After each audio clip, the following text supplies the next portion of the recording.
So yeah, does anyone have any questions for me before we like do the rest of this exam? Anything you want to go over?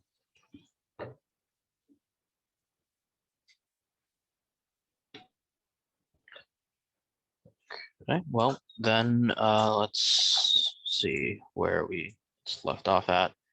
So okay, we've only got computer's being a little bit slow. Sorry, let me try to close a few things.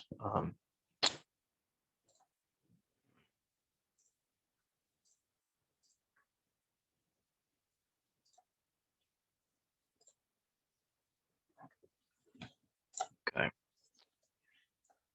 Right, so we have 3 pages, I guess.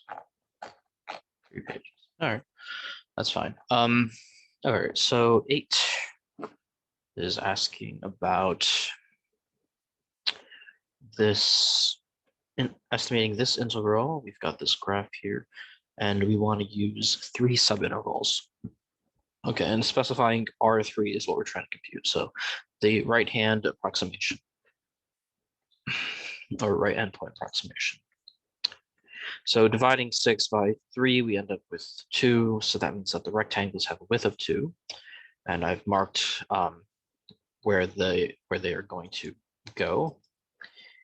And we want to match the height of the rectangle with the value of the function on the right endpoints. So for this inner subinterval between 0 and 2, you want the rectangle to match the height of the function at 2, which in this case is going to be -4. In the second subinterval from 2 to 4, you get the height of -1. And for the subinterval from 4 to 6, you get the height of 4. And so those are the rectangles, and I may as well shade them just to make it a bit more clear what it is that we're looking at. So the first 2 rectangles are counted negatively because they're below the x-axis.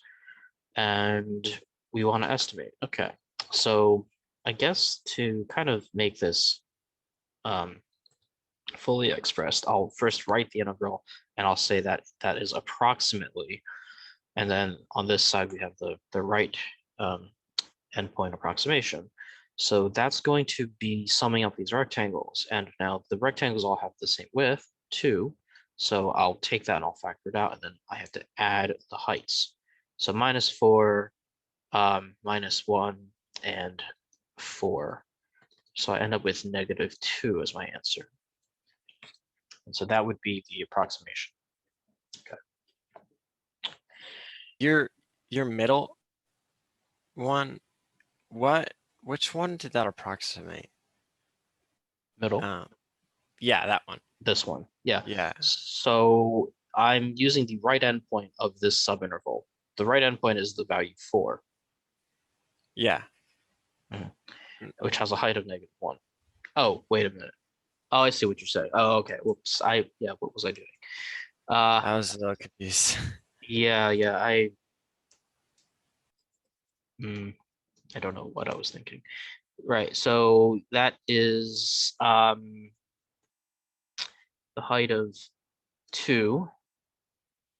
And so there we go. That's better, right? So this is going to be the value 2. And the other one is still 4, so we get the value 2. Good. Yeah. No, we don't. We get the value 4 multiplied by 2. Right.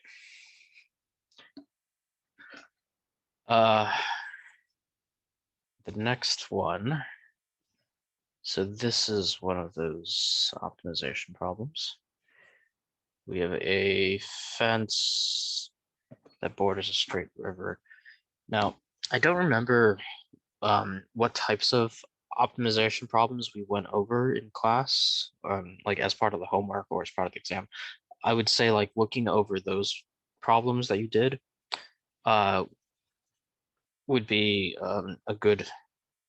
would give you a better example, give you a better idea of what type of problem to expect for this particular topic of optimization, because it's possible that this isn't one of the types of problems that we went over in this semester.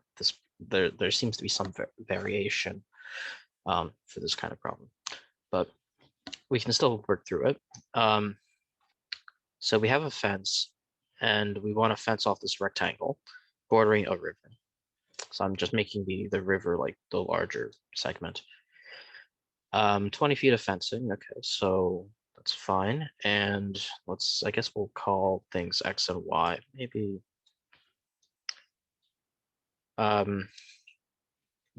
make that X, make that Y. So 20 is going to be equal to X plus 2Y. There doesn't need to be any fencing on the river side. What dimensions will maximize the area? So we want to maximize area, which is X times Y. And we want to justify why the answer corresponds to an absolute maximum. Okay. Right. So, well, to optimize this function area, we're going to need to get rid of one of the variables. Which one looks better to get rid of? I think it's better to keep X around, maybe, and get rid of Y. So if I 20 minus 2y is equal to X, yeah. So then I can substitute X out. 20 minus 2y times y, 20y minus 2y squared. And so now we can view A, the area, as a function of y.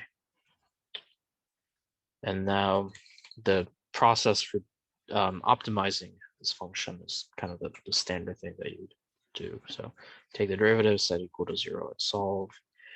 You get 20 minus 4y is, then you set equal to 0, and solving it, you end up with y is equal to 5.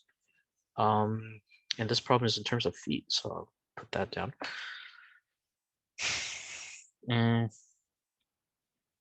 Right, so for this problem, I can argue this problem using closed interval method, as it's called. Kind of jumping a bit ahead. Let me figure out what the x value for x should be in this case. So plugging into this equation, 20 minus 2y equals x, we would get 20 minus 10, so we get 10 feet. So the dimensions should be 5 feet by 10 feet. And then we just need to justify that this corresponds to an absolute max. Because as you should remember, this first derivative approach is only going to determine critical points. So at most, you might find that this is like a local min or max, but you need to say like that it's a max and that it's also an absolute max. So what we can do for that, if we're going to go about this using this closed interval method, well, we need a natural closed interval for this problem. So looking at like this function a of y, we can kind of think like, what are the natural bounds for y? And you see, like as per this problem, y being a side length can go up to, like it could be 0, but then our problem degenerates, the rectangle degenerates. So we have a hard stop at 0. And also we have kind of the opposite configuration. If we let y take everything and then make x equal to 0, because we know that x plus the 2y is equal to 20. So to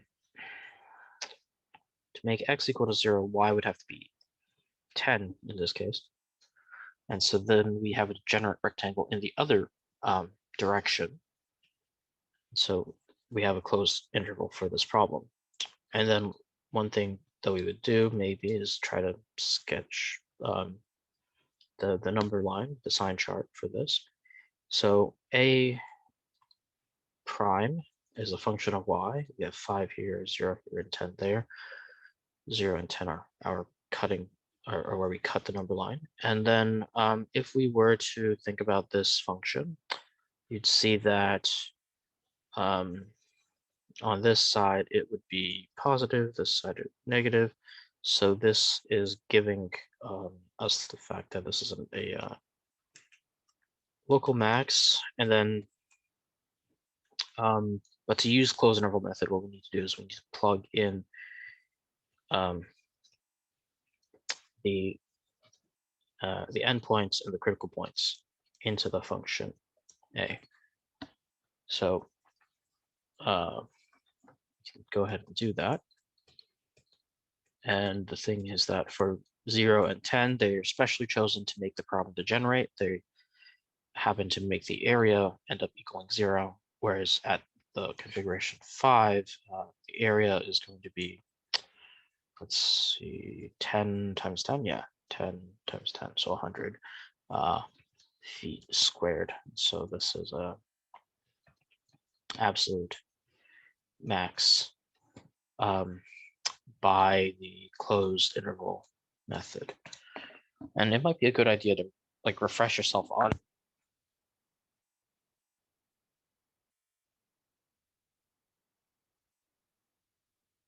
I think you unplugged your microphone or something. Okay, thanks. There you go. Yeah. Yeah. So yeah, well, what I was saying is like, yeah, closed interval method. It's a good idea to like kind of refresh yourself on this subject probably, because the way that you justify these things, that's important for this type of problem. I would normally try to like put more, like at least half of the points would be placed towards like the actual justification of this being an absolute extremum. Is there a question? Oh, shoot. I left the mic on, my bad. No? Okay. Yeah. All right. Okay, then, yeah, so go over that. You can look over the exam you guys had for that. I think that was like exam 2, and what we worked through, like the homework. So you can find the corresponding homework for this. All right, 10. So rate of growth, blah, blah, blah. What does this represent? Well, okay. Well, we're not calculating anything. We just need to phrase this in words. It's a bit funny of a question, but okay. Bit of a give me, maybe. So rate of growth, cat in pounds per week. So this is going to be measuring like some total amount of like change in growth in pounds. So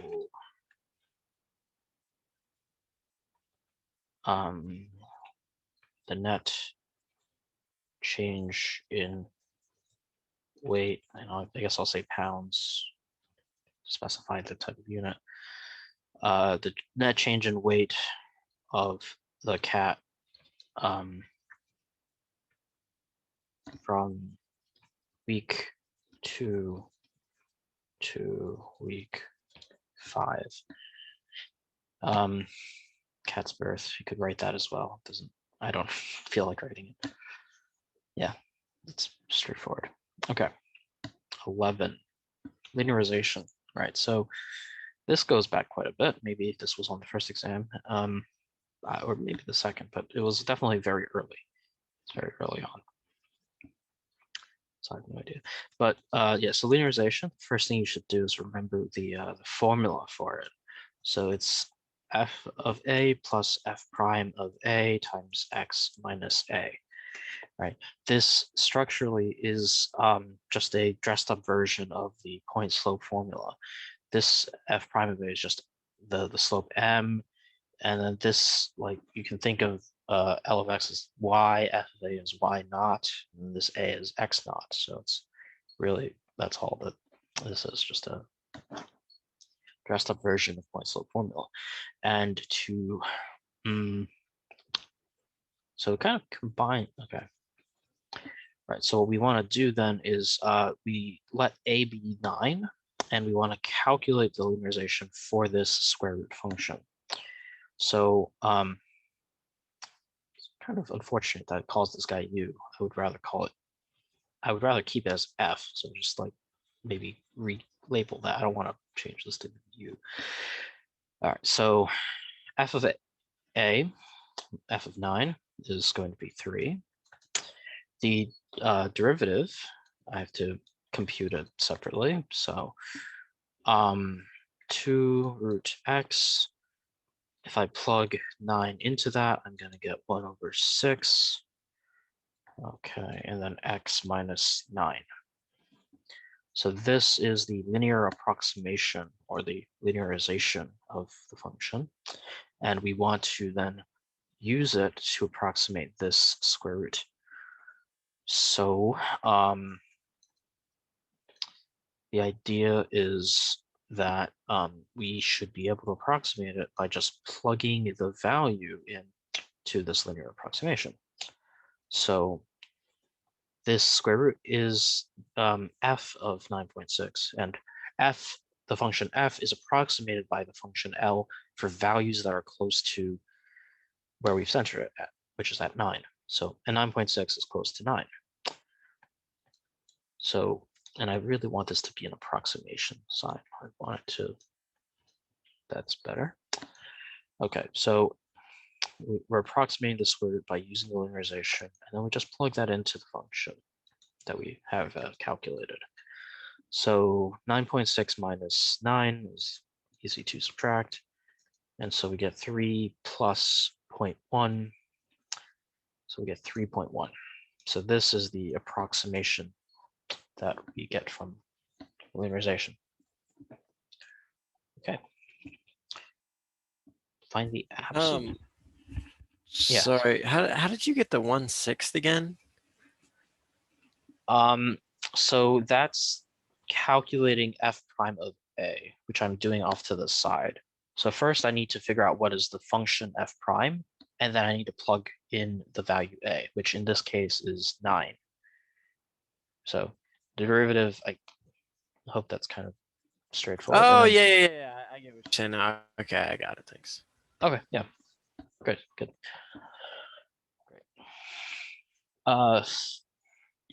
This next one, absolute min and max on a closed interval. Well, we did a problem that's very much like that earlier. Maybe I'm wondering, like, maybe there's a different technique that I could have applied. Yeah, well, yeah, you could use second derivative test. You could use the second derivative test because that ends up being negative, which means that it's an absolute maximum. Yeah, so that might be even faster than using closed interval method. Fine. Okay. Yeah, for this though, well, let's see what happens. Maybe it'll be interesting. As normal, we take the derivative and set equal to 0. Maybe there's multiple critical points. That would be interesting. Yeah, 3x there, and then we have x plus 2. Okay. Yeah, well, the problem is that, yeah, one of them ends up getting excluded. So that should be, make that an implied. Yeah, implies. Okay, so either x is 0 or it's -2. And as you can see, -2 does not lie in the interval, so we can immediately rule that out. So x equals 0 is a critical point, which means it's a potential place for these mins and maxes, but technically we only know that they would be local mins or maxes. To figure out the things being absolute or not, we have to plug in the endpoints and the critical points. Okay, so let's see. Well, hopefully it's not too hard to calculate. Well, these numbers are easy. So 0 is easy, just plug that in. 1 is easy, just add 1, 3, 1, so that's 5. This one, so this is a -1 plus 3 plus 1. Okay, so we get 3. Great. So the absolute min max on the interval. So this guy would be the absolute minimum. and this guy would be the absolute maximum. And I don't know, technically these are the absolute min value and max value. Some people might prefer that you write it as a coordinate. I don't remember what we do in this class or how we've been doing it, but I've resorted to just always talking about the value of the thing unless the person actually specifies it's the point. Either way, it's fine. Okay.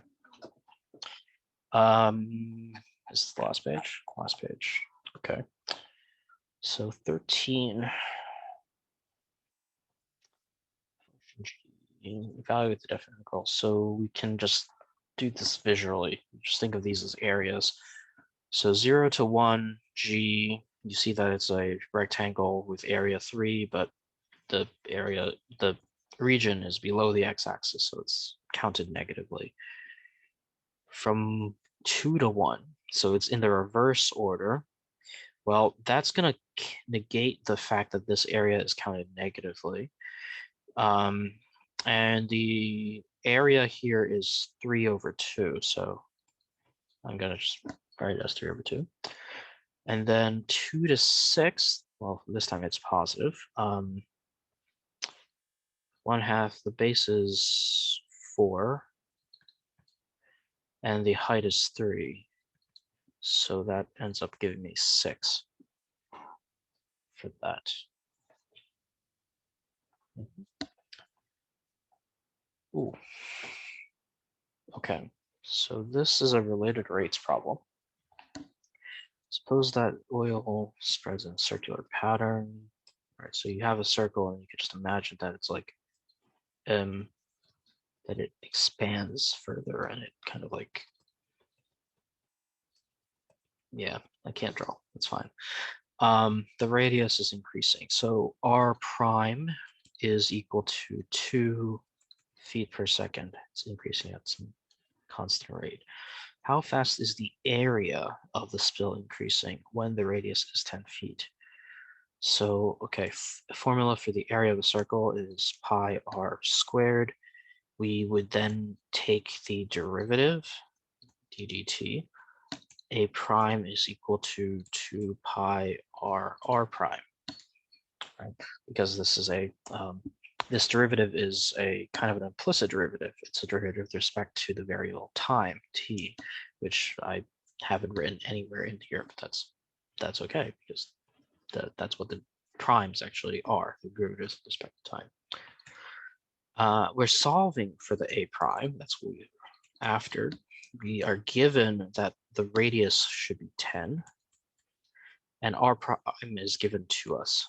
Okay, so now we have everything we need, and we can just write down the answer, 40 pi, and the units would be feet squared per second. Okay, there we go.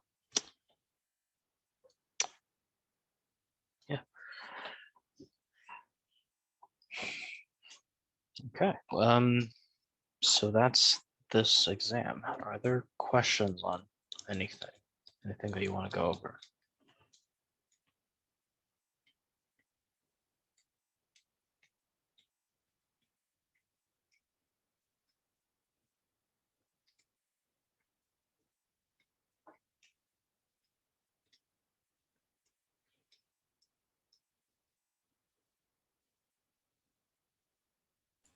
The only big thing I was struggling with was the U and the DU, but I got that all figured out. So Oh, okay, that's good to hear. Yeah. Well, I don't know what else to do, so if you guys are okay with it, then I guess we could just end early. I'm all right with that. Okay. Right. Well, then good luck on the exam. Thank you for the year. Yeah, no problem.